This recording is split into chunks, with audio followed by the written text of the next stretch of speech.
சற்று முன் வெளியான தகவல். இனி ரேஷன் பொருட்கள் வீடு தேடி வரும். முதல்வர் தாயுமானவர் திட்டத்தில் ஒரு முக்கியமான தகவல் வந்துள்ளது.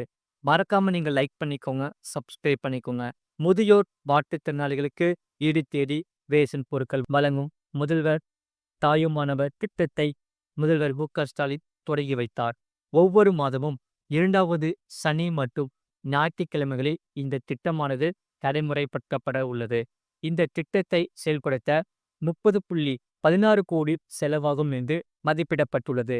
ஆகையால் தனியாக வசித்து வரும் 70 வயதுக்கு மேற்பட்ட முதியவர்கள் மாற்றுத்திறனாளிகளின் வீடுகளுக்கு ரேஷன் பொருட்களை நேரடியாகவே வீடுகளுக்கு சென்று வழங்கும் திட்டம் சோதனை அடிப்படையில் மேற்கொள்ளப்பட்டுள்ளது.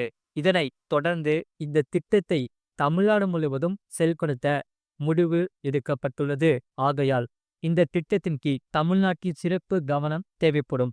20,42,657 முதியவர்கள், 1,27,797 மாற்றுத்திறனாளிகள் என்று மொத்தமாக 21,70,454 பேருக்கு வீடு தேடி ரேஷன் பொருட்கள் வழங்கப்பட உள்ளது.